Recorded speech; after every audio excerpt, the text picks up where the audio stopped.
Welcome back. Life Healthcare's headline earnings per share gains made last year has been wiped out, I'm afraid. The private hospital group has swung to a headline loss per share from continued operations of 93.9 cents from headline earnings per share of 93.4 cents previously. This as the Pyramid liability adjustment of nearly 3 billion rand, along with disposals and impairments, weighed on the group during the period. Despite this, though, weaker performance, a final dividend of 35 cents was declared, up nearly 13% from the previous year's payout. Can we expect a speedy recovery? Well, the company's CEO, Peter Wharton-Hood, joins us now with this assessment. Peter, hi, good to have you on Business Lunch. Thank you so much. Yeah, thank you much. Great opportunity to chat.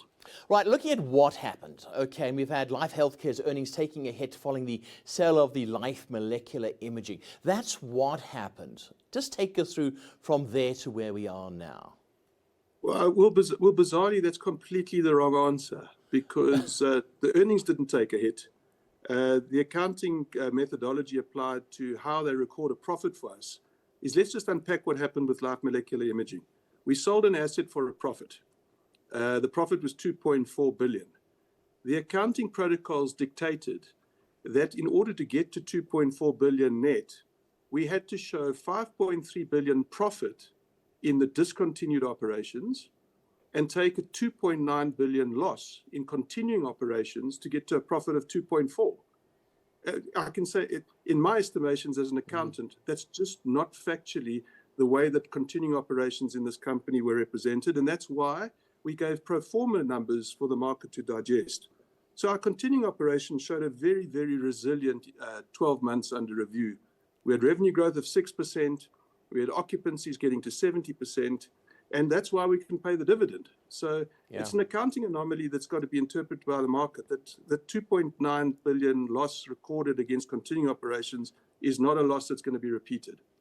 But that's exactly why I wanted to start there. Let's clear that up. Let's clear that up and get to where you are now. And like you said, solid revenue growth up 6% to 25.1 billion. I mean, that's good news. That's certainly a strong step forward. What's driving that?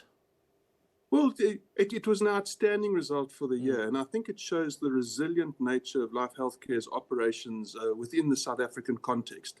Yeah, the 5-year strategy that we've been on that simplified our business is now playing out. And the underlying growth in paid patient days, which was just over 1%, must be seen in the context of a market that's not growing. So that is an outstanding performance. Off the back of that, we also got a tariff increase, and that got us to the 6% revenue growth for the year, which we feel is particularly strong. So a strong operational performance. Yeah. Growth, drive, and optimize strategy. That's the name of your strategy. Talking about the optimization, are you getting a bit leaner but stronger? Absolutely. And I think there in the detailed analysis, we showed that for our top 30 hospitals, they recorded particularly resilient growth and return profits ahead of where the group was. We were weighed down by some underperforming units and the difficulties integrating the life renal business that we bought from FMC. So what we've got to do is quite clear. Make sure that the top 30 hospitals continue their resilient performance into the 12 months and fix the underperforming units and complete the integration of the renal business. Yeah. How do you fix those underperforming businesses? We're looking patients per day. Patients per day equals revenue. How do you increase that? You have been doing it. Yes, and that is, in a straightforward notion, you do it two ways. You can hire more doctors, so more specialists, hire. You can recruit more specialist practitioners into your hospitals because they are our primary customer, they drive our revenue. Or you can right-size the business appropriate to the level of activity that's actually being, which is evidenced in the location itself. So the units that are struggling are basically struggling because of their geography and the attrition in lives, insured lives in the drainage area. Yeah. It doesn't mean you can't fix it. It just means you have to be quite smart as to how you either recruit the right specialists or right-size the hospital relative to the volume that's actually taking place there. Sure. But you've got some new projects as well. I know you've got the big hospital in Paarl, I think you're building there. Take us through your path to 2026, because these are exciting times. I started out looking at the past, but this is going towards September 26. And sorry, the accountants got involved in the past in a way that I had to explain it slightly differently. But yes, our outlook is positive. We're building the first greenfields hospital in South Africa in 10 years. That's a proper statement of intent coming from Life Healthcare in a region where we see growth and we see real opportunity.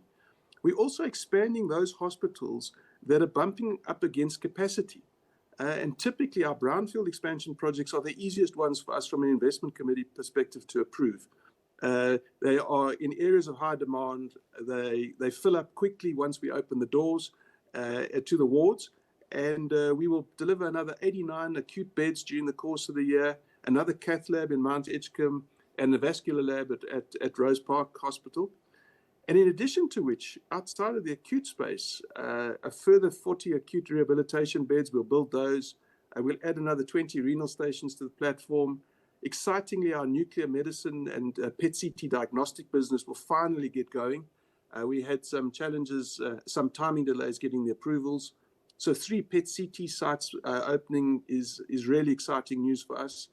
And the big investment we put into the cyclotron capacity, they'll start functioning in the in Q2 of our the first quarter of the year. So we've got lots to do and lots to be very positive about. Lots to do. All the best for the year until September 2026. Peter, thank you for taking the time. Super. And yeah, congrats on your results. I do appreciate you taking the time. Thank you. That was Peter Wharton-Hood, who's the CEO of Life Healthcare.